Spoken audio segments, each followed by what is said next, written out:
Y gracias a la Cámara y a los organizadores del Congreso por la invitación para estar aquí hoy con ustedes un ratito compartiendo y hablando sobre este tema, que como bien decía Rafael, es algo que realmente es nuevo y nuevo al menos en el ambiente científico, y de a poco va filtrando en los sistemas de producción, y vamos tomando conciencia de la importancia que tiene el intestino en los rumiantes, ¿no? Que como yo siempre digo, ¿no? Aquellos que hacemos nutrición de rumiantes o que trabajamos con rumiantes, siempre pensamos que hay dos sistemas que importan, ¿no? Uno es el animal y el otro es el rumen, pero nos olvidamos que entre el rumen y el animal hay un intestino, y que ese intestino juega roles fundamentales. Eh, para empezar y mover un poco el terreno, digamos, y generar un poco la inquietud, en realidad, en los últimos 10, 15 años, ha habido un boom del intestino. En realidad, ha sufrido una especie de revalorización, tal cual lo hizo el papel higiénico durante la pandemia, ¿no? Realmente se ha transformado en algo que parecía tan simple y tan poco importante, y de golpe pasó a ser algo fundamental y crítico. Y hoy por hoy, sobre todo en el ámbito de la medicina humana, pero también animal, entendemos que el intestino no solo es un tubo digestivo, como muchas veces se describe, el cual tiene el rol de extraer nutrientes, incluida el agua, o lo que llamamos como una función nutricional, sino que además es el órgano inmune más grande de todo el organismo. El 70% de las células del sistema inmune están en el intestino. Es el órgano endocrino más importante, produce la mayor cantidad de hormonas en un organismo de mamífero. Y además de todo eso cumple la función de protección, porque es la casa, digamos, es el hogar en el caso de monogástricos o nosotros los humanos, de unos 100 trillones de microorganismos. Así que es realmente mucho más que un órgano de digestión y absorción de nutrientes y agua.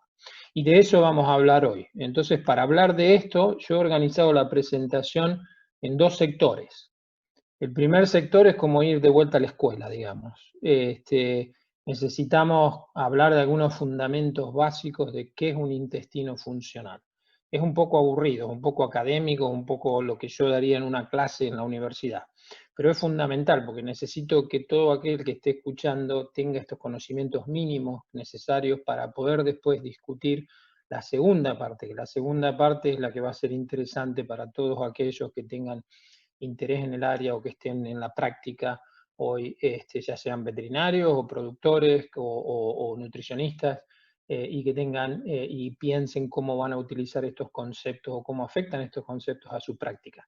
Con lo cual, un poco de paciencia. El principio tal vez es aburrido, es más árido, diría yo, pero es necesario. Y ahí vamos a hablar un poco de qué son los componentes y las funciones no digestivas del intestino.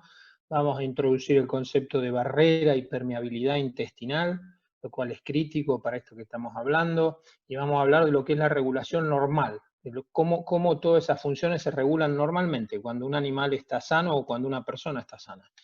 En buen estado de salud y en lo que llamamos en un estado homeostático de equilibrio. Y después voy a entrar en la parte que digo interesante, y voy a hacer dos preguntas. Una pregunta es, ¿cuál es la relación entre cuando el intestino no funciona como debe y la salud animal? Lo cual parece ser intuitivo, pero después la menos intuitiva es la de qué ocurre cuando el intestino funciona de una manera subóptima, cómo afecta eso la producción. Entonces voy a tratar de hacer un poco de actualización de la evidencia que disponemos en esa dirección y de qué es lo que la ciencia nos está diciendo hoy día de cómo esas preguntas se responden. Entonces, vayamos allá y comencemos definiendo. Si vamos a hablar de disfunción intestinal, es fundamental que definamos qué es un intestino funcional. Empecemos por ahí. Entonces, esto es mi definición de lo que es un intestino funcional. Y yo, a propósito, no hablo de salud intestinal, y espero que a lo largo de la charla quede claro el porqué. Entonces, ya lo digo de entrada, a mí no me gusta hablar de salud, porque la salud es un parámetro relativo. Lo que es saludable para uno puede ser no saludable para otra persona, o la misma persona en un diferente contexto, o animal. En cambio, prefiero hablar de qué es función, qué es funcional. Un intestino funcional es aquel que es capaz de mantenerse o de rápidamente restaurar lo que es el balance óptimo entre las funciones requeridas para asegurar tanto el desempeño, o sea, la producción, la salud y el bienestar animal. Esos tres componentes críticos. ¿Y cuáles son esas funciones? Bueno, como ya anticipé, las funciones son las que todos sabemos, digestión y absorción. Esas son más que evidentes, pero después están las otras dos funciones críticas, que son la protección y la comunicación, o lo que sería la función endocrina. Voy a cambiar un poco esto, así puedo ayudarme. Bien. Perfecto. Entonces, ¿cuáles son los componentes de un intestino funcional? O sea, estructuralmente, ¿qué es un intestino funcional? Bueno, si vamos desde adentro hacia afuera, digámoslo así, o sea, desde el interior, desde el lumen hacia la pared celular, lo primero que nos encontramos es la microbiota. Y la microbiota es algo que yo los invito a pensar no como algo externo, como algo que es un mal necesario, sino diría que tenemos que pensar como si fuera otro órgano, como ustedes piensan de la glándula mamaria, o como piensan del hígado o del intestino mismo. Piensen como si fuera un órgano. Esa microbiota está compuesta por bacterias, hongos, virus, arqueas, protistas, esencialmente, y piensen de que en una persona o en un ternero de unos 70 kilos más o menos, 80, esa microbiota aporta cerca de 2 kilos de biomasa, o sea, 2 kilos de lo que ustedes hoy pesan, es esa microbiota que tienen en el intestino. Son más de 3 millones de genes. Si ustedes piensan, son 150 veces más genes que lo que hay en el hospedante. O sea, 150 veces más genes que lo que tiene el animal o lo que tenemos nosotros. Es realmente impresionante. De hecho, hoy por hoy, la gente en el área prefiere hablar del holobayonte, o el holobayonte es la combinación de los genes del humano o del animal y de la microbiota, lo que hace un ser superior, digámoslo así. Hay alrededor de 300 a 1000 especies conocidas. Típicamente un animal va a tener entre 60 a 150 especies que dominan su microbiota. Un tema clave, ¿cuál es la relación? Típicamente nosotros hablamos de que las bacterias o la microbiota es comensal o patogénica. Patogénica, que genera daño; comensal, que tiene un beneficio. Comensalismo implica un beneficio para un lado, pero sin embargo la relación en un estado saludable y funcional es mutualista, que hay una diferencia. Mutualismo quiere decir beneficio mutuo. Si ustedes piensan, un animal saludable tiene una microbiota, ¿qué obtiene la microbiota? Bueno, como indico acá, alimento y un ambiente favorable para proliferar y reproducirse. Y el hospedante, ¿qué es lo que obtiene? O sea, el animal, ¿qué es lo que obtiene? Bueno, en primer lugar, obtiene un estímulo para el desarrollo de su sistema inmune. La microbiota es fundamental para que el sistema inmune de ese animal madure y se desarrolle de forma exitosa. Además, excluye patógenos, o sea, cuando la relación es mutualística, quedan excluidos aquellos que pueden generar daño a esa relación, que son los patógenos. Además, ayuda a la degradación de los xenobióticos, o sea, toxinas que ingiere el animal a través de la dieta. La microbiota se encarga de degradarla, y también de hormonas y otras proteínas que genera el hospedante, o sea, el mismo animal, que son necesarias que se degraden. Genera nutrientes que son muy importantes, como las vitaminas B y K. Y sabemos bien que en rumiantes el requisito de vitamina B puede ser completamente, digamos, suministrado por la síntesis microbiana en el rumen, con lo cual es muy importante ese rol. Y algo que estamos entendiendo y que es realmente nuevo y que es hacia donde estamos yendo, es hacia cuál es la bioquímica de esa microbiota, es decir, cuál es el mundo de moléculas pequeñas o de metabolitos que genera y cuál es el rol que esos metabolitos cumplen.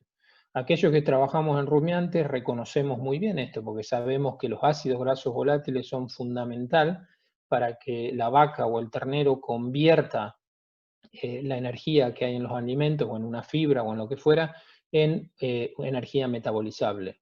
Entonces ya sabemos eso, pero eso es un rol nutricional. Sin embargo, ahora estamos entendiendo de que hay muchos más metabolitos y que esos metabolitos cumplen roles fundamentales en el animal. No solo en el animal, sino también en los humanos. Hoy este área se define como área de metaboloma microbiano. O sea, por un lado tenemos la microbiota y por otro lado tenemos toda la bioquímica que esa microbiota genera. Si ustedes piensan como un órgano, sería, si tomamos el ejemplo del hígado, el hígado está compuesto de muchas células y las células se especializan en distintas funciones bioquímicas. Por ejemplo, en la síntesis de colesterol o en la síntesis de algún aminoácido o en la oxidación de otros aminoácidos o de glucosa. O sea, tienen especialización. Bueno, esto es lo mismo. En la microbiota piensen como si fuera un hígado. Cada celulita de ese hígado son las distintas especies microbianas y cada una de ellas aporta una función bioquímica. El resultado es un mundo, un universo de moléculas y esas moléculas cumplen un rol que hoy estamos entendiendo de a poco, que no están ahí por estar, sino que están ahí para cumplir una función. Estos metabolitos microbianos, está claro hoy y sabemos que son fundamentales para el mantenimiento del metabolismo y de la inmunidad del hospedante, ya sea hombre o animal. ¿Cómo sabemos eso? Perdón, bueno, porque hay una infinidad de enfermedades que se están hoy identificando, que ocurren a distancia del intestino, como puede ser enfermedades que afectan la capacidad neurológica o la salud neurológica, los pulmones, el hígado, la piel. Son enfermedades que tienen una etiología, un componente etiológico que sale del intestino, o sea, que es un problema de una falencia en la bioquímica de esa microbiota que genera o es un componente etiológico de esos problemas. Con lo cual, ahí vamos y este mundo cada vez se hace más complejo y cada vez entendemos mejor. De todas formas, hoy por hoy conocemos muy poco de esa bioquímica. Como dije, está el ejemplo de los ácidos grasos volátiles, los ácidos biliares, hay otras moléculas como derivados del lindol y etcétera, pero vamos entendiendo esa complejidad y recién estamos, digámosle, simplemente rascando la superficie de este universo que estamos empezando a entender mejor. Una de las particularidades que tiene esa bioquímica es que es menos variable que la taxonomía, es decir, hasta el día de hoy o hasta hace muy poco el énfasis estaba puesto en entender qué microbiota, qué bacteria, qué hongo, qué virus estaba ahí presente. Y un gran esfuerzo de eso. Y mucha gente todavía está centralizada en eso. Sin embargo, hoy el interés está yendo hacia la pregunta de qué es lo que hacen ahí adentro. Y si ustedes piensan como un órgano, ahora no me interesa tanto la célula individual, me interesa qué hace el conjunto de células que definen ese órgano y que definen la capacidad bioquímica que ese órgano tiene. Entonces eso es lo que hoy estamos, aquellos que estamos en ciencia interesados en entender cómo la función bioquímica que tiene la microbiota afecta al hospedante. Y entonces acá introduzco un tema nuevo, que es la famosa disbiosis, ¿no? La disbiosis, ¿qué quiere decir? La disbiosis es típicamente, como todo el mundo lo entiende, es la ruptura del equilibrio de la microbiota intestinal en este caso, ¿sí? O sea, cuando hay una composición que no es la normal o que no es aquella que está asociada a salud y a bienestar. Sin embargo, en el contexto de esta presentación, yo la llevo a otro nivel y el nivel que yo les propongo es que lo piensen como que es una perturbación en las funciones químicas de esa microbiota y por ende que son de esas funciones, de esa producción de metabolitos, de moléculas que son fundamentales para mantener la homeostasis o el equilibrio tanto metabólico como inmune. ¿Cuál es el otro componente clave del intestino? Dije que yendo desde el lumen hacia adentro empezamos por la microbiota y la bioquímica de esa microbiota. Ahora lo que nos encontramos es la mucosa intestinal.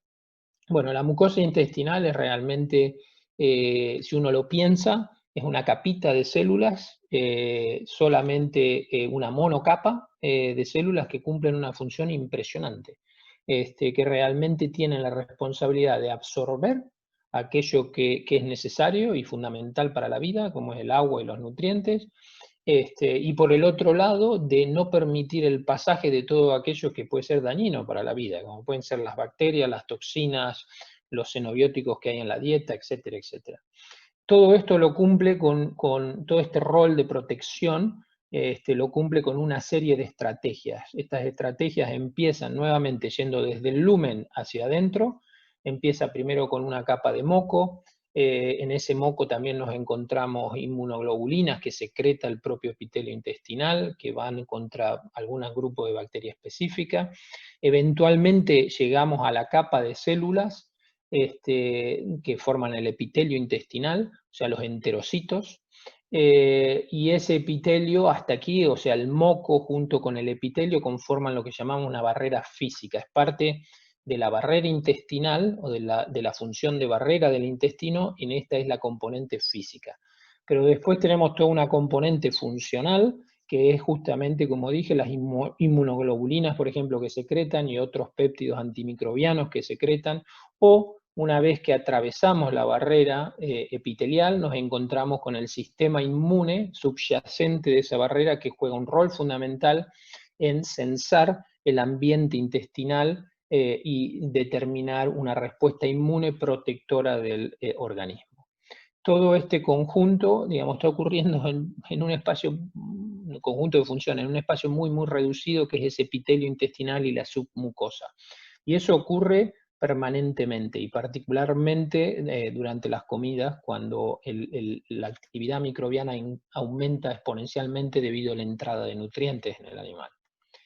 Bien, si hacemos un zooming, digamos, si nos metemos en este espacio entre dos células, nos encontramos lo que llamamos las uniones intercelulares, las cuales son, en inglés, la gente se refiere a apical junctions. Estas tienen dos componentes. Tienen un componente que es la zona apical, que son las uniones estrechas, o las tight junctions en inglés, que es esta parte de arriba. Y tenemos una zona basal, que es esta zona de abajo, que son las uniones adherentes y los desmosomas.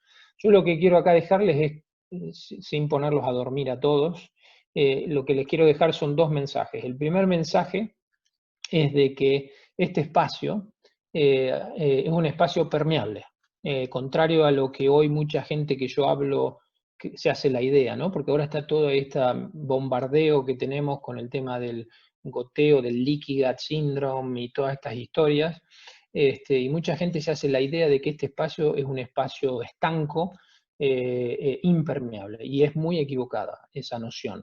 En realidad este es un espacio poroso, permeable, que esa permeabilidad la otorgan las proteínas que conforman este espacio y que, imagínense que forman una especie de esponja, o sea, entre dos células hay como una esponja que tiene poros, y los poros tienen distintos tamaños, y esos poros son los que permiten cierta movilidad de líquidos y solutos en ese líquido. Entonces las uniones intercelulares, o sea, las tight junctions, son un espacio, como digo, poroso conformado por proteínas. Bien, eso nos lleva a hablar ahora de cuál es la permeabilidad, cómo el intestino es permeable. Esa función que estábamos hablando de absorber, es lo que ahora nos toca hablar de eso. Y dentro del contexto de esta presentación, permeabilidad lo vamos a definir como la facilidad con la que las sustancias, o sea, por ejemplo, glucosa o cualquier otro nutriente que ustedes quieran pensar, atraviesa el epitelio intestinal. ¿Cómo se absorbe?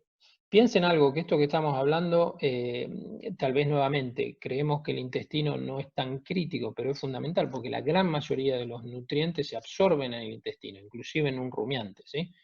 se digieren o se fermentan en el rumen, pero la gran mayoría pasa al intestino y es ahí donde se digiere y tiene que atravesar la membrana, esta pared celular, para poder estar disponible para el animal. Entonces acá hablamos de dos mecanismos de absorción. Un mecanismo es el transcelular, o sea, es el camino a través de las células, a través de la membrana y del enterocito, y ese camino está regulado por distintos mecanismos de transporte pasivo, activo y otras historias, pero que no son críticas. Lo que es importante para esta presentación es que tengan presente que una vía de entrada es la vía a través de la célula y es muy regulado ese camino, por cuestiones obvias, ¿sí? Porque hay que cruzar muchas estructuras, ¿no? Las membranas celulares, el citosol y toda esta historia. Entonces, este es un mecanismo muy regulado. Existe otra ruta de entrada en el intestino, que es lo que llamamos la ruta paracelular, que es la ruta en el espacio intercelular, o sea, en el espacio que existen entre dos enterocitos adyacentes, o sea, a través de las uniones intercelulares. Como les dije antes, las uniones intercelulares son porosas, son como una esponja y permiten el transporte o el intercambio a través de ese espacio. En este caso, esas uniones intercelulares son las que regulan la entrada y la salida de cosas o de líquidos a través de ese espacio. El transporte es pasivo, quiere decir que no hay ninguna energía, ningún transportador involucrado. ¿Cuál es digamos, el motor para mover cosas a través de ese espacio? Es el gradiente osmótico o electroquímico, o sea, la diferencia de concentración de compuestos a un lado y a otro de la membrana. O sea, inmediatamente después de una comida tenemos una alta concentración, por ejemplo, de minerales en el lumen. Como la concentración de minerales en el lumen es mayor que la concentración al otro lado del intestino, o sea, en el lado serosal o basal, el agua tiende a entrar y a arrastrar esos nutrientes hasta que se equipara esa diferencia, esa presión osmótica y electroquímica. O sea que es un motor impulsado por ese mecanismo. Hay dos caminos, como digo, hay uno de alta capacidad y hay otro de baja capacidad, pero no es tan crítico para este seminario. Bien, ¿cómo medimos esto?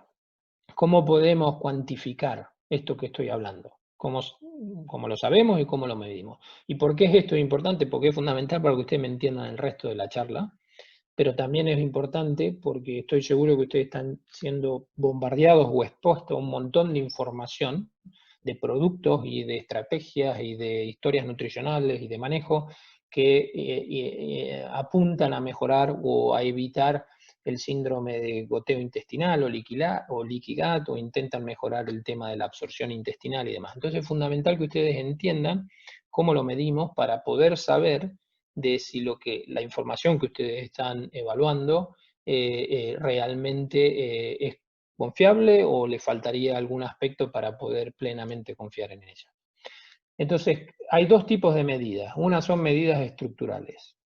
Las medidas estructurales se refieren a que medimos componentes de esa membrana, de esa mucosa epitelial, y medimos bien expresión de genes o de proteínas, esa es una, o también medimos la distribución de las proteínas, saber dónde están ubicadas las proteínas. Y esta es una foto de histoquímica, inmunohistoquímica, donde se logra esta fluorescencia, donde ustedes ven este verde más intenso, casi amarillo, es ahí donde hay la mayor concentración de estas proteínas que conforman las uniones intercelulares. Como ven, están ubicadas en la periferia de una vellosidad intestinal, es donde tienen que estar.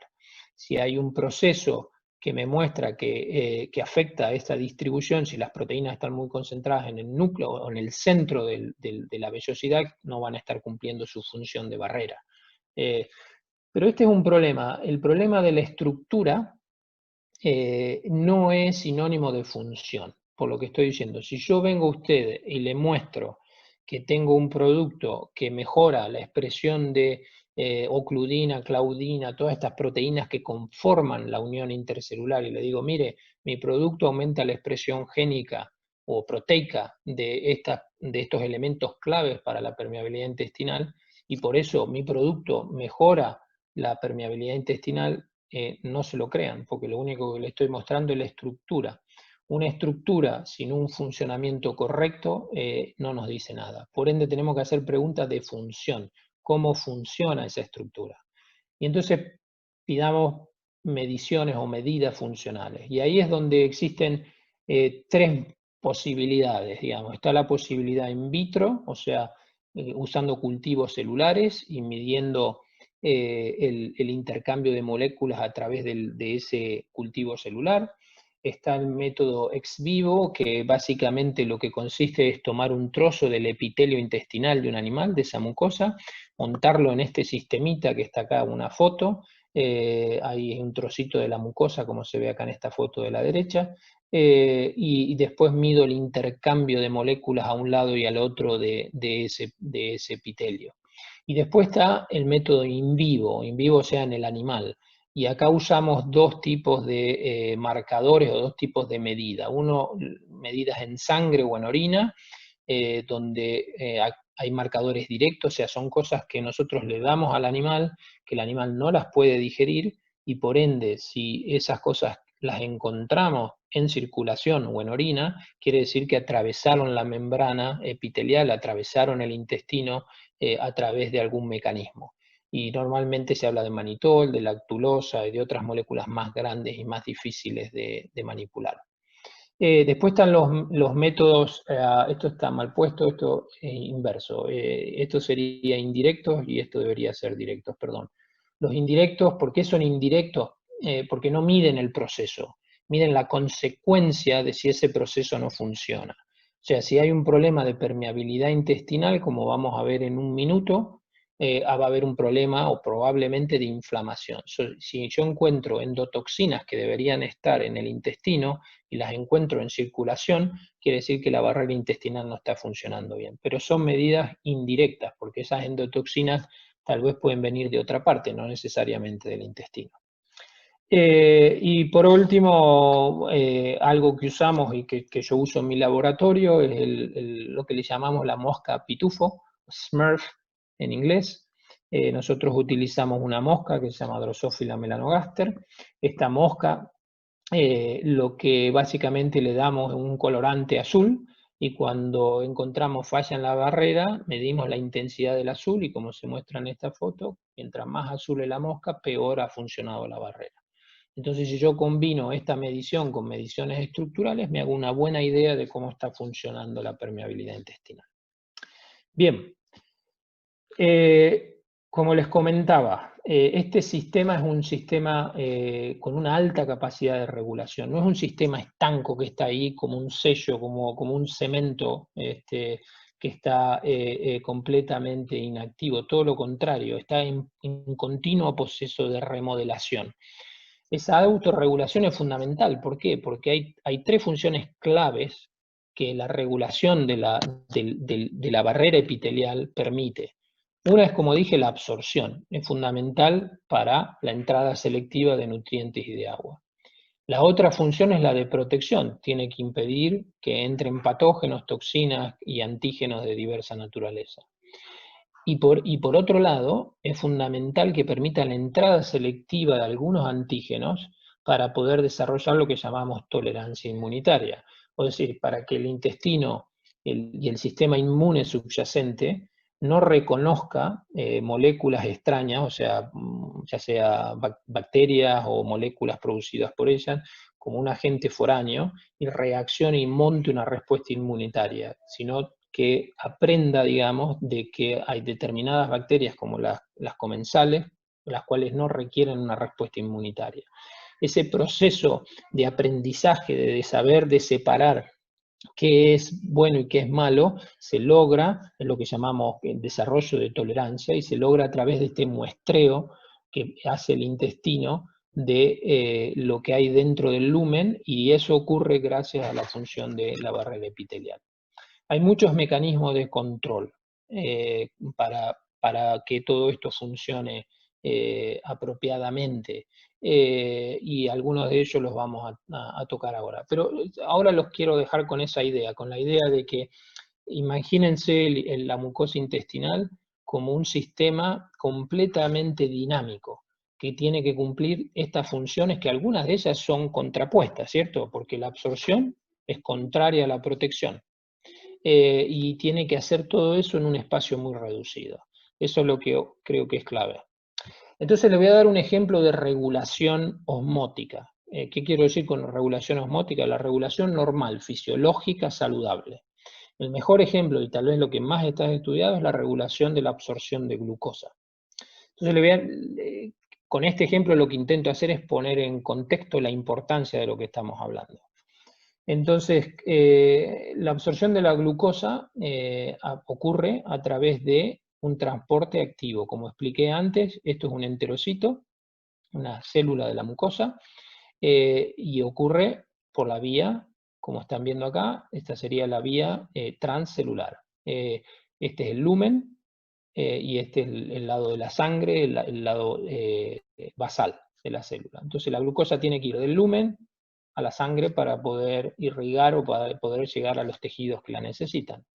Ahora bien, en la parte apical, ¿sí? Estas son las vellosidades del intestino, tenemos estos transportadores de glucosa. Este transportador de glucosa, cuando el animal toma una comida o cuando nosotros tomamos una comida, el transportador de glucosa aumenta en cantidad en esta parte de la célula, empieza a bombear, literalmente a bombear glucosa dentro del enterocito. ¿Qué ocurre? Al mismo tiempo se dispara un mecanismo que es una proteína, una enzima, una quinasa se llama, que esta proteína lo que hace es fosforilar, agrega grupos fósforos en algunas de las proteínas que conforman las uniones intercelulares. Entonces imagínense que esto es como si estas proteínas conformaran una especie de cinturón alrededor del cuello del enterocito, ¿sí? Este cinturón, cuando se fosforila, lo que hace es se contrae, se aprieta, aumenta la presión un espacio más. Al contraerse ese cinturón, al apretarse, lo que hace es abrir un poco el espacio intercelular. Entonces, si yo abro el espacio intercelular en este momento, que tengo alta concentración de glucosa en el lumen, porque recién el animal toma una comida, y tengo baja, por ende, en sangre, porque está en el espacio, se ha llevado unas cuantas horas sin comer, lo que ocurre es que tengo un gradiente de concentración favorable, ¿sí? De mayor concentración en el lumen a menor concentración en el lado de la sangre. Por ende, este agua, estoy abriendo ese espacio, eso permite que entre una mayor cantidad de agua y que al mismo tiempo ese agua arrastre, entre otras cosas, glucosa. Este mecanismo ha sido medido y cuantificado, ha sido un tema de mucha controversia durante muchos años, pero básicamente lo que acabo de explicar está medido y explicado aquí en forma gráfica. Lo que se ve es que en la medida que aumenta la concentración de glucosa en el intestino, en el lumen, dentro del intestino, lo que observamos es que la contribución de la absorción, la línea roja, de la absorción vía transcelular, o sea, vía este mecanismo, va disminuyendo y aumenta progresivamente la contribución de la absorción de glucosa vía esta ruta. Esto es una regulación osmótica. Y este ejemplo yo siempre lo doy en clase y digo esta pregunta. Digo, díganme ustedes, si yo tengo un ternero, un becerro, no sé cómo le dicen en Costa Rica a los animales jóvenes, pero bueno, una ternera, un becerrito, lo que fuere, que tiene una situación de diarrea y que la recomendación del veterinario es hidratarlo. Y ustedes inmediatamente le dan una solución electrolítica para rehidratar ese animal y evitar la deshidratación. ¿Por qué no le dan agua solamente? ¿Por qué le tienen que dar una solución electrolítica? Que normalmente las soluciones electrolíticas, además de electrolitos, fundamentalmente sodio, también tienen azúcares simples, como la glucosa, dextrosa o depende de la fórmula. ¿Por qué es eso? Justamente porque lo que están haciendo es activar este mecanismo, porque cuando ustedes ponen agua y además glucosa y sodio, lo que van a hacer es activar este mecanismo activa este otro, o sea, abre el espacio intercelular, y ahora ese intestino es mucho más eficiente en absorber agua. Ese es el motivo. Este es un ejemplo de regulación osmótica, de permeabilidad. Muy bien. Cumplí con toda la parte que le dije, es árida y tal vez más aburrida de conocimientos básicos, pero esto era fundamental para que podamos hablar ahora de esto y aquellos que están interesados en este área me puedan seguir mejor. Vamos a hablar entonces de la relación que hay entre disfunción intestinal y salud en bovinos. Entonces, voy a hablar de dos situaciones donde creo que hay evidencias claras de que hay una relación. En el caso de vacas, hay evidencia de que en enfermedades metabólicas postparto, como la cetonemia, el hígado graso y la hipocalcemia, la disfunción intestinal juega un rol. También, tal vez el que más está estudiado es la acidosis ruminal, tanto aguda como subaguda, pero también estrés calórico y consumo restringido juegan un rol en afectar la función intestinal. Y en terneros, el tema de las diarreas neonatales y el estrés post-destete son dos situaciones donde tenemos buena evidencia de que también la función intestinal está comprometida. Entonces vamos a empezar por el tema de los terneros. Nosotros nos hicimos esta pregunta ya hace unos años, en que la pregunta que nos hicimos fue si aquella diarrea neonatal, ¿qué me refiero por esto? La diarrea que los terneros típicamente experimentan entre la segunda y cuarta semana de vida, ¿no? Donde tenemos esos picos en los establecimientos de diarreas y no importa cómo hagamos las cosas, siempre hay un porcentaje de animales que están ahí sufriendo diarreas neonatales, o sea, no infecciosas, ¿sí? Entonces lo que hicimos fue trabajamos en una granja comercial, tomamos muchas muestras, al final terminamos con 30 terneras, 15 fueron, digamos, distribuidas en un grupo control y 15 fueron aquellas que desarrollaron diarrea. Fueron manejadas como normalmente lo hacen en la granja, con 4 tomas de calostro, después con sustituto lácteo de 1,5 litros 2 veces al día más concentrado, ¿sí? o alimento balanceado. Y lo que nosotros hicimos fue medir la permeabilidad intestinal mediante el uso de lactulosa y manitol, o sea, de estas moléculas que no se digieren, o sea, una medida funcional, como expliqué antes. Lo medimos al nacimiento, antes que el animal inclusive tomara calostro, a la semana de vida, 14 y 21 días de vida. ¿Qué encontramos? Bueno, lo primero que encontramos, como verán acá está la tabla, perdón, todo esto está en inglés, pero es fácil de leer. No hubo diferencias en la calidad del calostro, ya sea en inmunoglobulinas o en la composición bacteriana de ese calostro. Tampoco en el calostro tardío o en la leche de transición. Y la inmunidad pasiva, la transferencia de inmunidad pasiva fue igual entre tratamientos. O sea, que hasta aquí todo igual, ningún efecto diferente. O sea, a los animales que desarrollaron diarrea, la conclusión de aquí sería no se debe a una cuestión de calidad de calostro y de transferencia de inmunidad. Entonces, ¿dónde está el problema? Bueno, entonces nosotros medimos la permeabilidad, como les digo. Acá tienen las concentraciones en sangre de manitol, lactulosa, que son estas moléculas que únicamente pueden entrar si hay una falla en la barrera intestinal, porque no se digieren y no se absorben como tales. Entonces, como ustedes pueden ver, lo que encontramos fue un efecto significativo, esta es la estadística, una mayor concentración de lactulosa, casi el doble, si lo miran, casi el doble de lactulosa en los animales diarreicos. La lactulosa es una molécula grande, relativamente grande, que únicamente puede atravesar a través de ese espacio intercelular. Como verán, la relación que hay entre los marcadores estos de permeabilidad, o sea, la permeabilidad intestinal y la transferencia de inmunidad pasiva, hay una relación inversa, negativa en animales normales, lo cual es lógico porque el intestino se va cerrando y en la medida que se cierra el intestino con la edad, menor transferencia pasiva hay, por ende menos marcadores de encuentro en sangre. Sin embargo, ya en animales diarreicos esa relación no existe, no hubo una relación. Lo otro que fue realmente muy llamativo es esto que encontramos, es que esta es la concentración de lactulosa en sangre, el marcador de permeabilidad. lo que encontramos es que la diferencia en permeabilidad ocurría ya al nacimiento.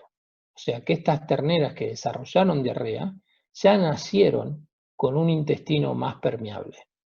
Y ese aumento en permeabilidad, que entendemos que es patológico, ese aumento en permeabilidad se mantuvo durante casi los 21 días de vida. O sea que el mensaje de acá es que las terneras o terneros que desarrollan diarrea, al menos parte de ese problema, de esa digamos, propensión a desarrollar diarrea, ya viene desde el nacimiento, en parte probablemente asociada a un aumento de la permeabilidad intestinal, a una falla en la función de control de esa barrera intestinal. ¿Esto por qué es un problema? Bueno, si ustedes lo piensan desde el punto de vista de los riesgos asociados a tener una mayor permeabilidad intestinal o una menor protección, función de barrera al nacimiento o en las primeras semanas de vida, el problema es que aumento el riesgo de inflamación, porque si yo tengo un goteo debido a que tengo una mayor permeabilidad intestinal, tengo un goteo de patógenos y de antígenos, el sistema inmune subyacente, ¿sí? El sistema asociado al intestino, va a entrar en un estado proinflamatorio, va a generar inflamación. La generación de inflamación retroalimenta el proceso de hiperpermeabilidad, o sea, aumenta la inflamación, aumenta la permeabilidad aún más, y eso aumenta el riesgo de enfermedades. ¿Por qué? Entre otras cosas, porque la abundancia de bacterias patógenas como la E. coli, que están asociadas al epitelio, o sea, las bacterias que están pegadas al epitelio, es mayor durante la primera semana de vida. O sea que esos animales que tienen una mayor permeabilidad intestinal, al mismo tiempo eso está ocurriendo cuando la concentración de patógenos en ese epitelio o asociado a ese epitelio es mayor que justamente durante la primera semana de vida. ¿Esto a qué nos lleva? Esto va a llevar a que al principio vemos una diarrea neonatal, nutricional, mecánica, no infecciosa, como se la quiere llamar, secretoria, distinta terminología, derive en un problema infeccioso. ¿Cuál es el curso de acción típico? Antibióticos, ¿no? Es lo que generalmente solemos hacer. Pero ¿cuál es el problema con los antibióticos? Que agravan el problema de permeabilidad. ¿Por qué? Bueno, esto es un dato de humanos, de estudios en humanos y en ratones, la combinación. Lo que sabemos es que antibióticos, como en este caso la citromicina, lo que hacen es aumentar la permeabilidad intestinal, o sea, alteran la función de barrera, ¿sí? O generan lo que llamaríamos leaky gut, ¿sí? El goteo intestinal. Como ven acá en este gráfico, esta es un marcador de permeabilidad intestinal. Aquel grupo de animales que recibió la citromicina tiene una mayor permeabilidad intestinal. Lo que en este mismo grupo de animales y de personas, perdón, se midió fue la actividad proteasa en el intestino. O sea, si ustedes piensan al principio del intestino, hay una gran secreción de proteasas a través de secreciones, digamos, de páncreas y también del propio intestino, que son necesarias para la digestión. Pero esa actividad proteásica debe ser deactivada en la medida de que esas enzimas viajan, digamos, a través del intestino para no dañar el propio epitelio, porque esa proteasa puede atacar no solo una proteína del alimento, sino también una proteína de la mucosa. Y lo que se ha visto es que algunos antibióticos en particular, como la citromicina, tienen una alta capacidad de mantener esa actividad proteásica, o sea, inhibir la actividad antiproteolítica de bacterias que están en el intestino. Y esto se ve acá de una forma gráfica, en el cual estamos ubicados en el intestino delgado y nos desplazamos hacia la derecha, vamos hacia el intestino grueso. En este eje tenemos la actividad bacteriana antiproteolítica, y esta es la actividad proteolítica residual. Al principio del intestino, o sea, cerca del duodeno o del conducto biliar, vamos a encontrar una alta capacidad proteolítica, y en la medida que esa proteína, esas enzimas viajan a través del intestino, esa capacidad va a decaer rápidamente. Eso se debe a la actividad microbiana que degradan esas proteínas. Ahora bien, cuando ustedes ponen antibióticos sobre algún tipo de antibiótico, como generan una disbiosis intestinal, entre otras cosas que se cargan, digamos, como dicen en España, otras cosas que matan o que eliminan, están aquellas bacterias que tienen actividad antiproteolítica. Entonces, al eliminar esas bacterias, esta deactivación de las proteasas ya casi no existe o es muy inferior. Una mayor actividad proteásica dentro del intestino genera una mayor o contribuye al problema de hipermeabilidad. Así que entramos en un ciclo vicioso más que en un ciclo virtuoso.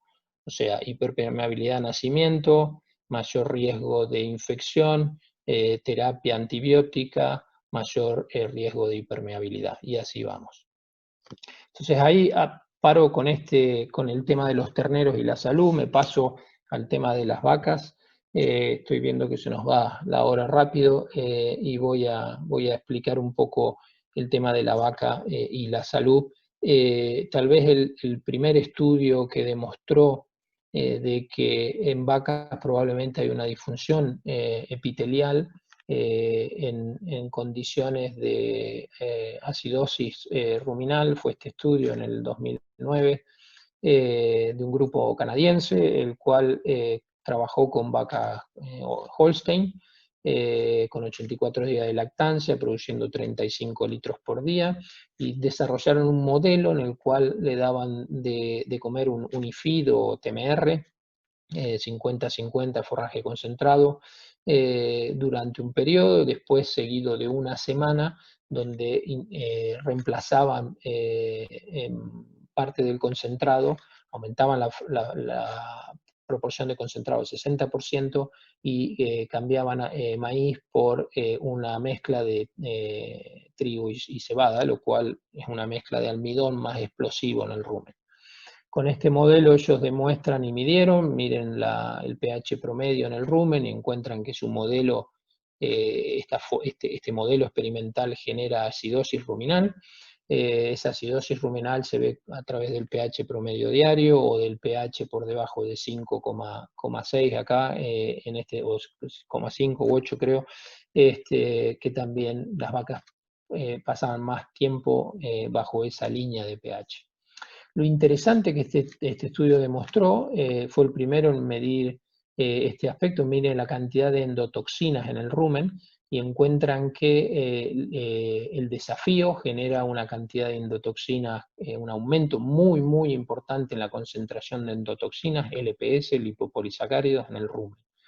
Y eso es lógico, porque el almidón y un cambio así tan abrupto genera un cambio en la microbiota ruminal. O sea, hay una mayor cantidad de gram positivas, de gram negativas, perdón, las cuales tienen una mayor cantidad de lipopolisacáridos y más tóxicos, inclusive más potentes. Y aumenta esa concentración. Aumenta también la lisis celular, porque la tasa de replicación en el rumen aumenta mucho debido a esta fermentación explosiva. Entonces hay una mayor liberación de estas toxinas en el rumen. Pero lo curioso de este estudio es que fue el primero en demostrar de que este efecto en el rumen estaba asociado también a un aumento de proteínas de fase aguda, o sea, marcadores de inflamación en circulación. O sea, las vacas que habían sido experimentado de forma experimental, valga la redundancia, acidez ruminal, tenían un aumento de endotoxinas en el rumen, y tenían asociado a eso, o en paralelo, estaban sufriendo un estado inflamatorio, como lo marca el aumento en la concentración de proteínas de fase aguda en circulación. Bien, hasta acá todo bien, pero había un problema. El problema es que el epitelio ruminal es un epitelio que está organizado de una forma tal que le permite ser muy resistente a la acidez y a lo que acabo de explicar, porque tiene una organización epitelial muy diferente a la que tiene el intestino. El epitelio ruminal básicamente tiene una tiene una serie de estratos celulares que están diseñados, digamos así, para evitar la entrada y también para ser muy resistente a la abrasión, a la acidez y a todo lo que ocurre en el rumen, mientras que la estrategia del intestino es más bien, como lo expliqué antes, una estrategia de barrera en la cual el sistema inmune cumple un rol fundamental, no así en el rumen. Entonces esto generó el debate de cómo puede ser de que si yo genero acidez ruminal, termino con un efecto de inflamación sistémica cuando el rumen es un órgano que está muy preparado para lidiar con esos cambios en acidez. ¿Cómo puedo explicar esto? Entonces eso originó una serie de estudios para tratar de entender esa relación distintos grupos abordaron el tema de distintas maneras. En este caso, la gente definió acidosis ruminal como un aumento en la concentración de ácidos grasos volátiles en el rumen, una caída en el pH ruminal dentro de este rango, y también empezaron a especular de esta disfunción epitelial, porque la única explicación posible es que si encuentro mayor toxinas en el rumen y si esas encuentro un estado inflamatorio en el animal, quiere decir que probablemente esas toxinas pasaron al sistema circulatorio. La única manera que pueden pasar es que haya una disfunción epitelial. Entonces la pregunta se generó, dice, ¿cuáles son los factores? Entonces en este estudio lo que hicieron fue estudiar el cambio en acidez con o sin el agregado de ácidos grasos volátiles. Y si vamos a esta gráfica, que nos demuestra claramente la fluorescina, una molécula grande que únicamente puede pasar si el epitelio está dañado, o sea, un problema de disfunción epitelial. En este estudio, que lo hicieron con mucosa de oveja, lo que encontraron es que al aumentar la acidez, llevaron el diseño del estudio es pH a 6,1 o lo bajaban a 5,1, con o sin el agregado de ácidos grasos volátiles. Entonces, si el simple hecho de bajar el pH, o sea, generar un ambiente ácido dentro del rumen, o sea, en contacto con ese epitelio, no afectó la permeabilidad de ese epitelio. Sin embargo, al ponerle el ácido graso volátil junto al pH, ahí hubo un aumento de la permeabilidad. Es decir, que hay un efecto osmótico, no solo un efecto de acidez. Otro grupo, la pregunta que se hizo fue justamente la del lipopolisacárido. Y este grupo lo que hizo fue trabajar con mucosa ruminal y colónica de novillos. Y la pregunta que se hicieron es si al pH bajo, que en este caso en rumen usaron 4,5, 5,5 y 6,5. Si al combinar pH ruminal bajo con endotoxina, eso tenía un efecto en la permeabilidad intestinal. Y como verán, la barra blanca es sin endotoxina, entonces sin endotoxina el rumen a cambios de pH desde 4,5 a 6,5 ni se enteró de que hubo un problema. El problema ocurrió cuando a un bajo pH le pongo una endotoxina. Y ahí hay un aumento bestial en la disfunción epitelial. Este rango de pH, ustedes estarán de acuerdo conmigo, acá estamos en el rumen, normalmente en la mayoría de las vacas nos vamos a mover en este rango, y si tenemos vacas que están en 5,5 ya están bastante complicadas, ¿no? Pero tener vacas en 4,5 de pH ruminal, probablemente esa vaca está muy mal, si es que está. Entonces, este dato es un poco extremo y sugiere de que el rumen, perdón, es muy resistente a esos problemas. Pero, si ustedes miran el colon, este es el colon ellos movieron el pH entre 5,5 y 7,4, estamos dentro del rango fisiológico de lo que normalmente encontramos en colon podemos encontrar 5,5. El colon, al igual que el rumen, es resistente al pH, pero cuando combino el pH bajo con la endotoxina, ahí encuentro un cambio en la permeabilidad intestinal. Por ende, esto a mí y a muchos les sugirió de que la vía de entrada de esas endotoxinas no es tanto el rumen, sino el intestino. Y esto es importante porque nos lleva a lo que hoy día hay mucha gente hablando de este tema, de que cuando experimentamos acidosis ruminal, de cuando una vaca o una ternera o una vaquillona, una vaquilla, tiene síntomas de acidez ruminal, como pueden ser las heces con burbujas o con moco, esa acidez ruminal lo que hace es comprometer la fermentación de los carbohidratos en rumen, porque esa microbiota no está funcionando bien. Entonces una mayor cantidad de carbohidratos fermentables pasan al intestino y eso aumenta la fermentación en el intestino y eso lleva a una caída del pH en las heces y un aumento de las heces líquidas. Ahora bien, yo les quiero que también tomen conciencia de otro aspecto, que no hace falta que las vacas estén en acidosis ruminal para que pueda haber riesgo de acidosis intestinal. De hecho, información que nosotros hemos recopilado ya hace unos años muestra de que vacas normales, ¿sí? De alta producción, pero normales, o sea, vacas que pueden estar comiendo entre 20 a 30 kilos de materia seca por día y que pueden estar produciendo entre 30 a 60 litros de leche por día. Ese tipo de vaca que típicamente tiene una dieta donde el almidón puede estar entre el 15 y el 25%, son vacas en donde tienen solamente un 40, un 50% de ese almidón se digiere, se fermenta el rumen, el resto pasa al intestino. Con lo cual, esas son vacas que ya están desafiadas desde ese punto de vista y están en un riesgo también de sufrir acidosis intestinal. A lo que voy es que no es solamente un problema de acidosis clínica ruminal, sino también este problema puede estar asociado a vacas de alta producción que tienen dietas muy calientes o que tienen dietas moderadamente calientes y consumen mucho. Bien, esto lo voy a pasar, entonces el modelo que tal vez hoy es más aceptado es aquel en el que lo que entendemos es que la forma de alimentar a la vaca, una dieta ya sea con baja fibra, con alto almidón, con problemas de formulación de esa ración, donde la vaca haga selección, bueno, distintos motivos. Lo que conlleva es un cambio en la microbiota ruminal e intestinal. Eso lleva a un aumento de los ácidos grasos volátiles que se producen dentro del rumen intestino y también de las endotoxinas.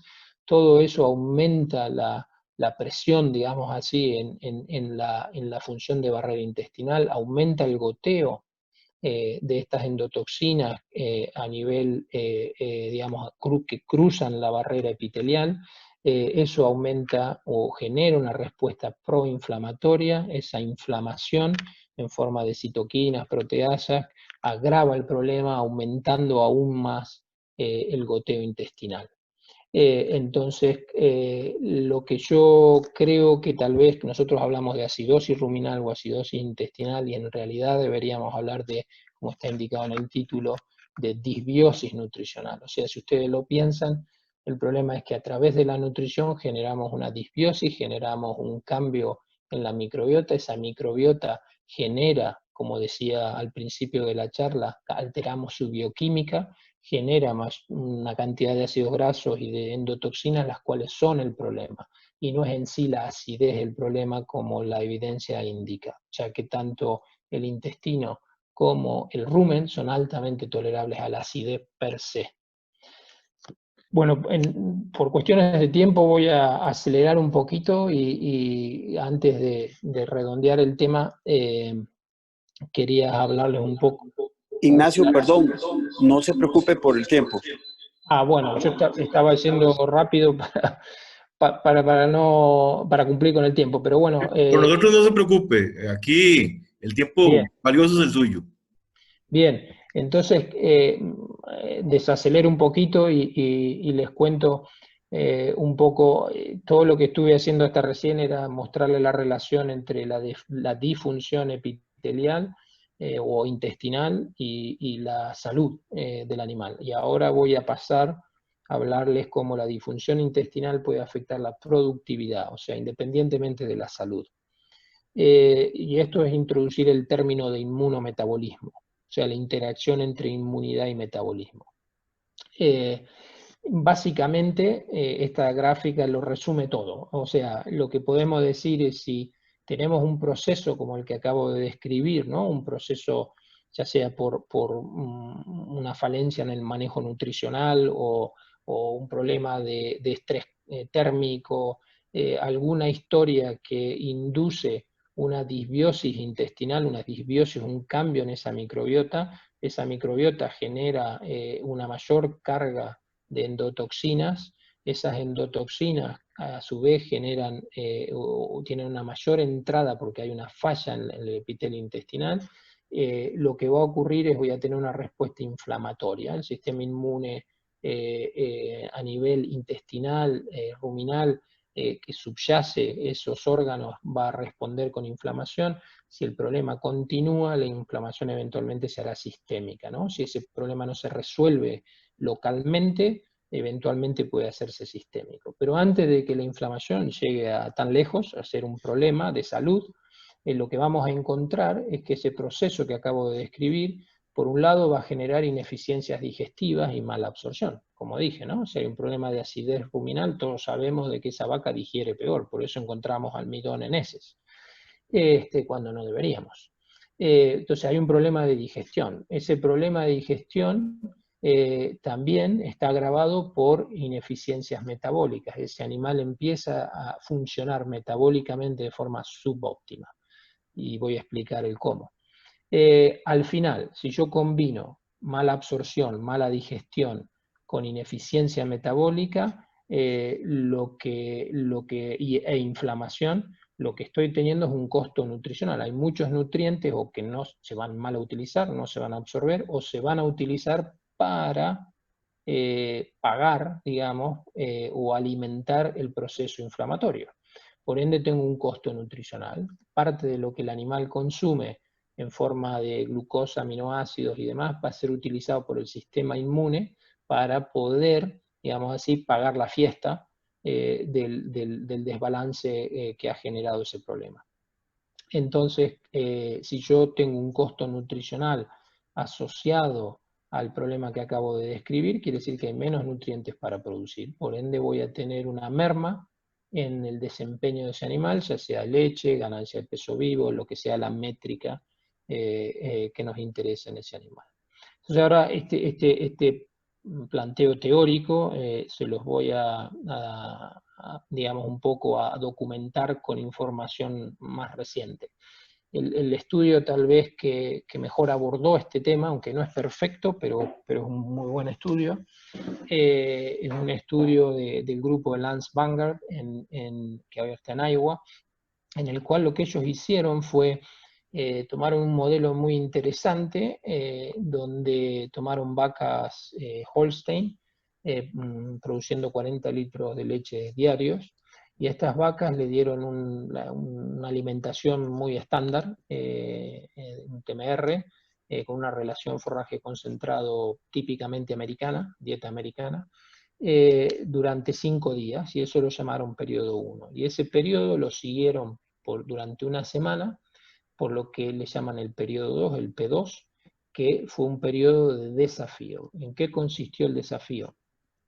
Un grupo de vacas recibió vía intravenosa un inhibidor de gamma secretasa. La gamma secretasa es una enzima que juega un rol fundamental en la diferenciación, proliferación y diferenciación celular. La idea de esto es que con la gamma secretasa inhibir la regeneración celular en el intestino y de esa manera generar problemas de disfunción epitelial, de problemas de goteo intestinal. Ese fue el modelo experimental que utilizaron. Y además tuvieron otro grupo de vacas que se llama PF, el PF viene de PERFED, o sea que lo que hicieron fue alimentarlas o restringieron el consumo al nivel de este grupo, porque el grupo GSI, el grupo con la inhibidor gamma secretasa, era esperable que consumiera menos debido al tratamiento, y como expliqué al principio, la restricción en consumo, o sea, una caída importante en el consumo también afecta la función intestinal. para tratar de separar la paja del trigo, digamos, y no confundir un efecto de consumo con un efecto de la inhibición específica de la permeabilidad intestinal, usaron este modelo. O sea que esta comparación nos permite eliminar el efecto nutriente, el efecto bajo consumo de la ecuación. ¿Qué fue lo que encontraron? Bueno, lo primero que encontramos, vamos a empezar aquí por la izquierda, es que lo esperable, ¿no? El consumo que estaba en los 23 kilos más o menos de materia seca en el periodo 1, el periodo basal, ¿sí? Esos 5 días pre-desafío, cayó drásticamente en 7 días a casi debajo de 10, o sea, casi un 70% bajó el consumo debido a este tratamiento. Y como ven, los dos grupos, el PF y el GCI, se mantuvieron iguales porque el PF por diseño tuvo el mismo consumo que el GCI. Obviamente, esto tuvo una consecuencia drástica en la producción de leche, que pasó de los 40 litros a 25 litros, más o menos, 22 litros en una semana, ¿sí? Un modelo muy drástico, ¿sí? Ahora bien, ellos midieron proteínas de fase aguda, o sea, marcadores de inflamación sistémica, para tener una idea de si la barrera epitelial estaba comprometida. Y como verán, si bien encontraron un cambio importante, por ejemplo, en aptoglobina, y esta es la proteína A-amiloide sérica, son dos proteínas de fase aguda, lo encontraron un cambio muy drástico en las dos proteínas, indicando que esas vacas estaban en un estado inflamatorio. No hubo diferencia entre tratamientos, o sea que tanto la restricción de consumo como la inyección del GCI, los dos generaron un problema de permeabilidad o de inflamación, digámoslo así, ¿sí? Y como dije, es sabido que tanto que el bajo consumo, cuando cae tanto como en este estudio, compromete también la función epitelial del intestino. Bueno, esto lo sabemos mucho, ¿no? Si uno pasa unos días sin comer, tiene problemas intestinales después. Bien, aquí está tal vez la clave, la diferencia. Ellos midieron, estos animales los sacrificaron y midieron la morfología, la histología intestinal, y lo que encontraron, que era esperable, es que tanto el grupo GCI, el que afecta la proliferación celular a nivel intestinal, encontraron de que tenían vellosidades más bajas y vellosidades más profundas. Y cuando hacían la relación entre la altura de la vellosidad y la profundidad de la cripta, o sea, ese ratio nos da una idea del crecimiento del epitelio intestinal, encontraban que ese ratio, que esa proporción, era menor en el GCI. O sea, en otras palabras, que el GCI funcionó y lo que hizo fue inhibir la proliferación celular a nivel intestinal, hizo que la mucosa intestinal se atrofiara, digámoslo así. Lo que es interesante a fines de lo que yo estoy mostrando es que estos cambios en morfología intestinal estuvieron relacionados con los cambios en inflamación. Acá esta es una proteína de fase aguda, es la proteína de unión del lipopolisacárido, o sea, la que transporta las toxinas en sangre. Como verán, la relación entre la relación, el ratio o sea, el indicador de crecimiento intestinal, ¿sí? Mientras este ratio se hace mayor, quiere decir mayor crecimiento de la mucosa. Como verán, en la medida que esto se hace mayor, el cambio en proteína de fase aguda es menor, lo que quiere decir de que evidentemente en este estudio lo que lograron fue que el GCI comprometió la función intestinal y indirectamente al comprometer la función epitelial, o sea, la integridad de ese epitelio, aumentó el goteo de toxinas y por ende la respuesta inflamatoria. ¿Tá? Entonces, este es un ejemplo claro de que el GCI, en este caso la gamma, el inhibidor de gamma sintetasa, generó de forma experimental una atrofia intestinal, esa del epitelio intestinal, por ende comprometió la capacidad de ese epitelio de proteger, de filtrar toxinas, mayor entrada de toxinas en esas vacas. Esa mayor entrada de toxinas está directamente relacionada con una inflamación y con un proceso que indujo un menor consumo y una menor producción de leche.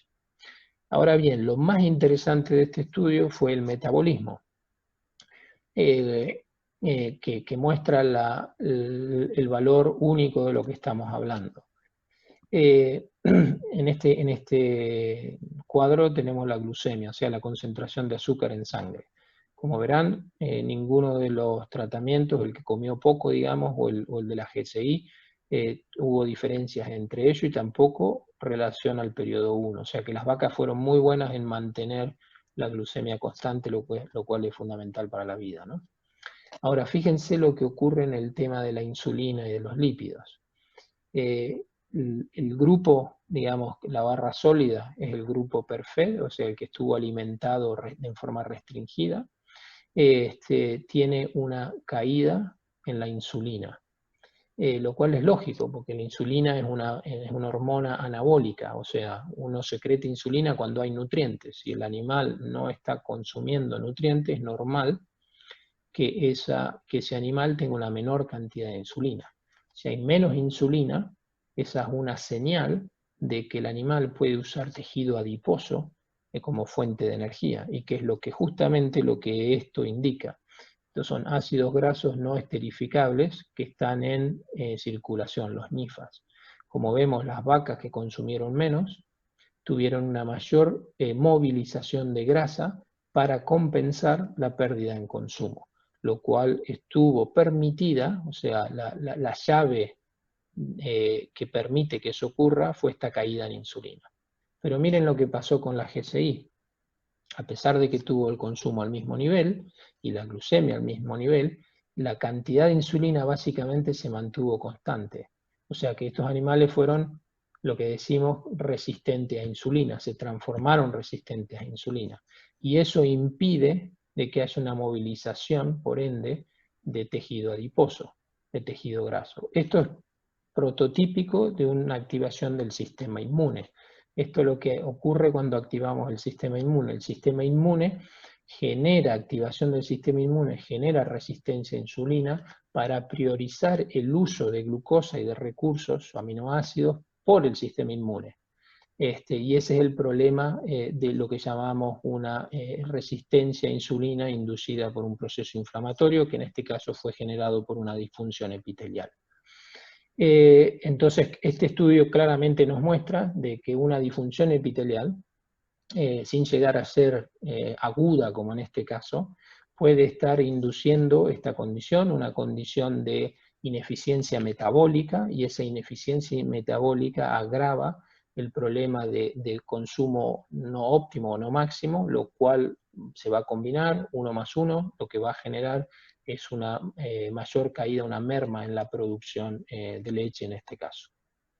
Bien, otra condición que está muy bien documentada es el estrés, independientemente del tipo de estrés que estemos hablando, ya sea físico, por ejemplo, el estrés térmico, un estrés físico, psicológico, como puede ser emocional, o puede ser la reagrupación de animales en un nuevo lote o el transporte, o bien agudo o crónico, o sea, algo puntual que ocurrió en un momento dado, o algo crónico, o sea, que lo estamos experimentando o el animal lo está experimentando por muchos días. Lo que sabemos y está muy bien documentado, que lo que ocurre es cuando tenemos estas condiciones de estrés, que nuevamente no importa la naturaleza del estrés, hay una liberación, ya sea central o local, del factor liberador de corticotropina, que acá tienen la representación del eje hipotálamo pituitaria, perdón. Glándula adrenal, que eventualmente lleva a la liberación de cortisol. Bueno, el primer eslabón en este camino es la liberación de el factor liberador de corticotropina. En situaciones de estrés, los receptores de este factor 1 y 2, hay dos tipos, aumentan su presencia, su expresión en el intestino, en distintas partes del epitelio intestinal. Por ende, ese intestino se vuelve más sensible, más receptivo a responder a ese factor de estrés. A consecuencia de esa activación, lo que observamos es, por un lado, un aumento en la producción de moco, o sea, de las mucinas que genera el intestino aumentan. Lo otro que aumentan es la secreción de agua, o sea, de líquido, de fluidos, y en particular de iones como el cloro, o sea, diarreas secretorias. Y todo esto termina conllevando un aumento de la permeabilidad, o sea, el intestino se vuelve más permeable debido a que esas uniones intercelulares dejan de funcionar también debido a esta situación. O sea, es algo que está muy bien documentado y representado. Esto ha sido estudiado en animales, o sea, la consecuencia del estrés ha sido estudiada en animales y en un modelo que es de interés para la producción animal, ha sido estudiado en cerdos, particularmente en este caso, en donde lo que han demostrado es que el estrés del destete genera, o sea, el estrés que implica el destete, como bien sabemos, el destete, la separación de la madre, la vacunación normalmente que eso conlleva, la reagrupación con otros miembros, el traslado por ahí a otro lugar, a otro establecimiento, todo ese estrés, todo eso que es realmente mucho, son muchos factores estresantes que se combinan en un momento dado, inducen una pérdida de la integridad intestinal, no solo de la función epitelial, sino de la integridad intestinal y del peso vivo. Y el factor causante es lo que acabo de explicar. En este estudio lo demostraron fantásticamente bien. Es una serie de estudios que hizo el grupo de Adam Moser, que hoy está en Michigan State. Adam demostró, estudiando cerdos, este proceso. Lo que él hizo fue tomó cerdos que los mantuvo con la madre y parte de la misma camada, o sea, de hermanos, los detectó como se hace comercialmente, ¿sí? Si no mal recuerdo, esto fue a 21 días, el destete, o sea, un destete temprano típico americano. Lo que él midió fue acá tienen el CRF, es por el factor liberador de corticotropina, mide la concentración y como ven hubo un aumento bestial en la concentración de FLC, de este factor, en el epitelio, en la mucosa, ¿sí? Este aumento en la hormona fue también acompañado por un aumento en los receptores a esa hormona, los CRF1 y 2, que son estas bandas, o sea, estas bandas que ustedes ven más oscuras indican de que ese receptor, la proteína, estuvo presente o en mayor concentración debido al destete. Entonces si pongo 1 más 1, hago 3 en este caso, que es que tengo mayor hormona del estrés, mayor capacidad de respuesta a esa hormona, lo que genero es una pérdida muy importante de la integridad intestinal y por ende aumenta la permeabilidad o el goteo o el síndrome de leaky gut. Y como todos sabemos, el destete genera este tipo de diarreas y de problemas, y aquí es una comprobación de que eso ocurre.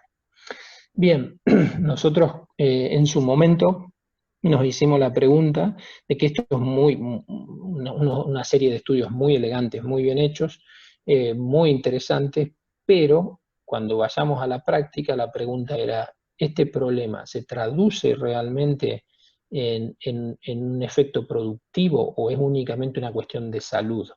Si es que alguna vez ocurre.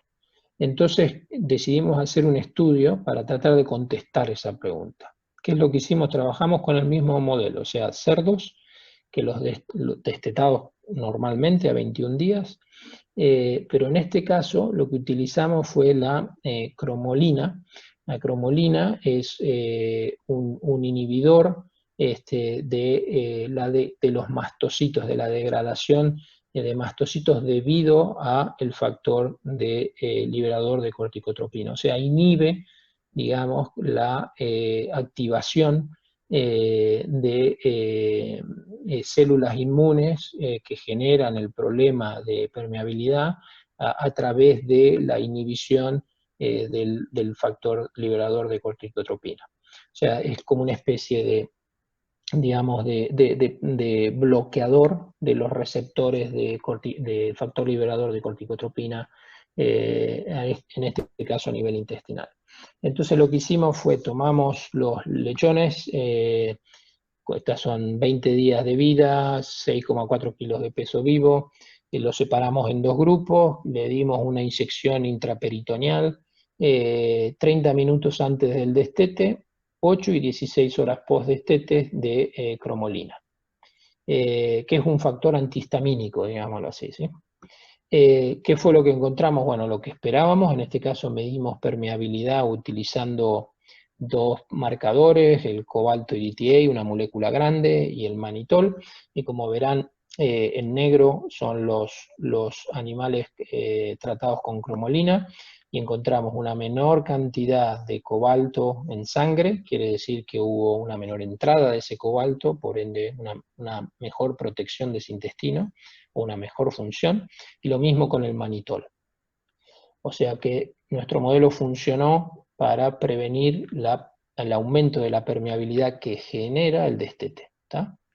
Eso se tradujo después de 35 días, ¿sí? Al final del periodo que nosotros trabajamos, ¿sí? el final del periodo post-destete, se tradujo en un aumento en peso vivo de 1,4 kilos.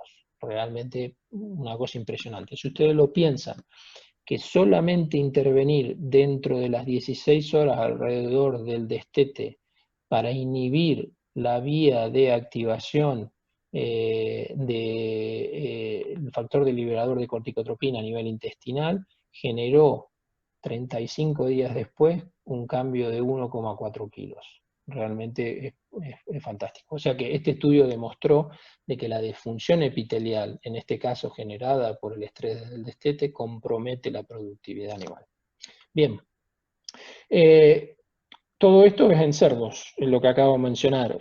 Tal vez ustedes se están preguntando si sabemos algo en terneras o en rumiantes, y sí, lo sabemos.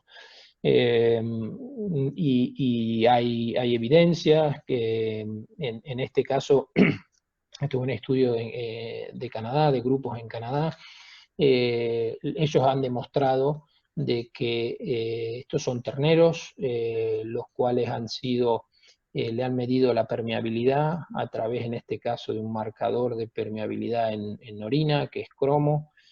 Como verán, a los 2 semanas de vida no había diferencia, a las 4 semanas de vida no hay diferencia, pero cuando destetaron este grupo blanco es el que destetaron, mientras que el otro todavía no lo destetaron, observan este aumento nuevamente bestial en la concentración de cromo en orina, lo que quiere decir que el intestino empezó a fallar en su capacidad de filtrar.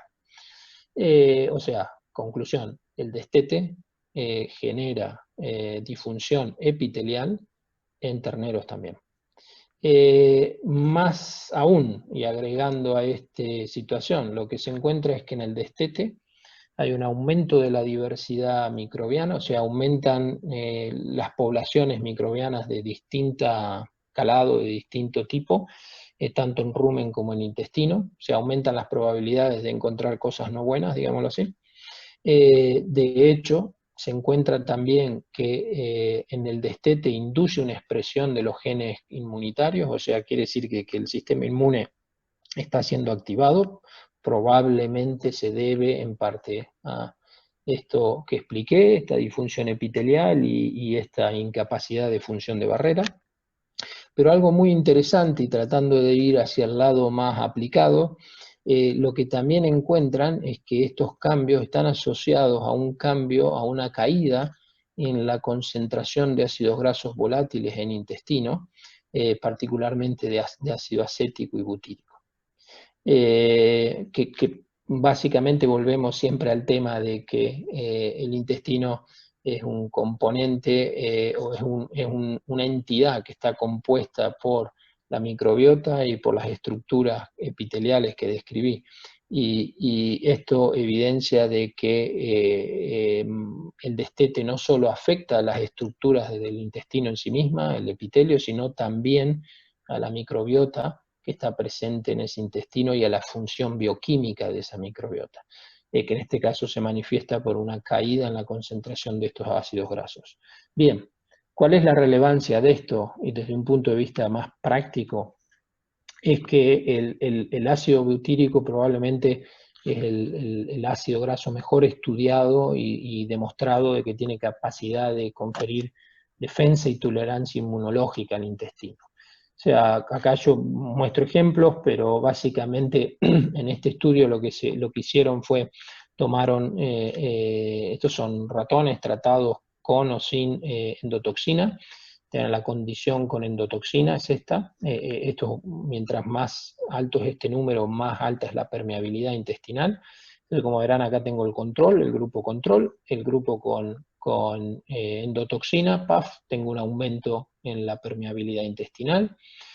Cuando combino la endotoxina con ácido butírico, hay una prevención de ese aumento en la permeabilidad intestinal. O sea, directamente en este modelo lo eliminó, evitó que eso ocurriera. ¿Por qué puede ser eso? Bueno, otro estudio demostró de que el ácido butírico lo que hace es reducir la muerte celular programada, o sea, evita que haya una muerte de ese epitelio. Si el epitelio se muere, pierde su capacidad de diferenciarse, de formar uniones estrechas y por ende de filtrar. Entonces, como el ácido butírico baja la tasa de muerte celular y aumenta la proliferación en el grupo de células madres, o sea, las células que regeneran ese epitelio. O sea, el ácido butírico tiene un rol fundamental en mantener ese proceso de regeneración celular a nivel intestinal. Pero también juega un rol en la modulación de la respuesta inmune innata. Sabemos que las bacterias benéficas generan ese ácido butírico. El ácido butírico directamente tiene un efecto modulador en el sistema inmune subyacente, en particular en macrófagos, que reduce la respuesta inmune innata por parte de estas células inmunes, lo cual quiere decir que ayuda al desarrollo de tolerancia inmune y a evitar la sobrereactividad del sistema inmune a nivel intestinal y por ende procesos inflamatorios no necesarios. Y es esto que estoy describiendo acá abajo como adaptaciones antimicrobianas. Lo que quiere decir que desde el punto de vista práctico, tal vez la pregunta es, ¿tiene lógica usar ácido butírico en la suplementación al destete y demás? Y en función de toda esta evidencia uno diría que sí. Si vamos a la literatura vamos a encontrar un poco de todo, en algunos casos vamos a encontrar que funciona bien y en otros que no. Pero la evidencia científica avalaría el uso de ácido butírico como una estrategia para minimizar el daño del destete en la permeabilidad intestinal.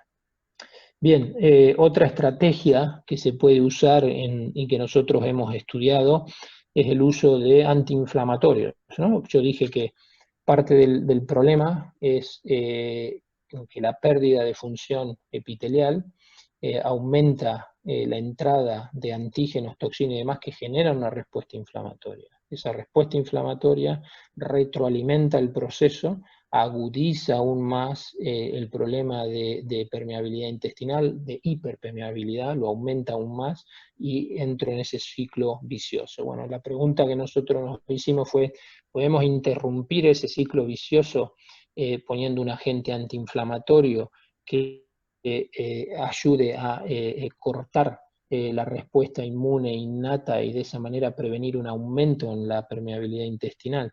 Esa fue la pregunta que nos hicimos, lo estudiamos, está en esta publicación y hemos demostrado que sí, que es posible.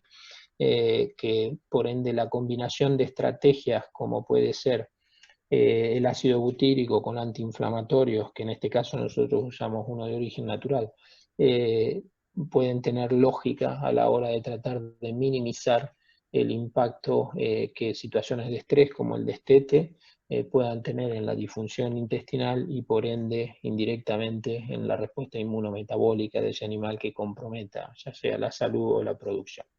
Bueno, me he extendido mucho, voy a redondear aquí, porque para mí ya son casi las 20 minutos para las 11 de la noche.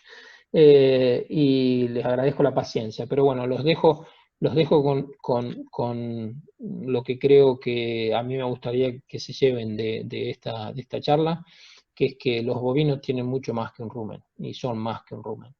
El intestino evidentemente cumple un rol fundamental, no solo en la absorción de nutrientes, sino también en mantener el equilibrio metabólico e inmune de los bovinos, ya sea una vaca o un ternero o una oveja, no importa.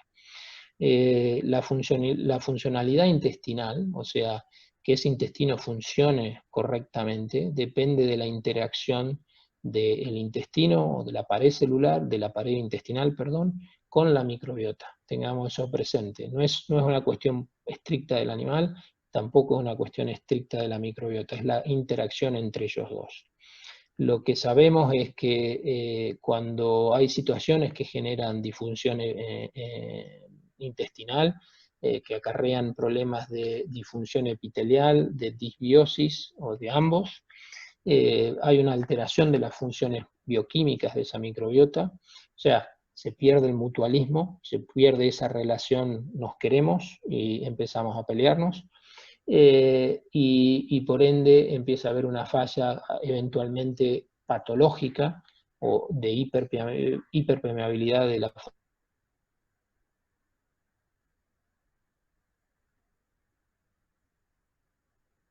nutrición, como era el caso de la acidosis, pero muchas otras también, el bajo consumo, situaciones que pueden generar esto. Si bien la pérdida de función epitelial no es una enfermedad per se, no es un problema en sí mismo, sí puede ser un factor que induzca patologías, tanto intestinales como metabólicas. Y por último, aunque los animales estén aparentemente sanos y no tengan problemas evidentes clínicos, probablemente si tenemos disfunción epitelial tenemos un costo inmunometabólico que no es visible a los ojos, pero sin duda que nos está costando en forma de menor producción. Bueno, con eso los dejo.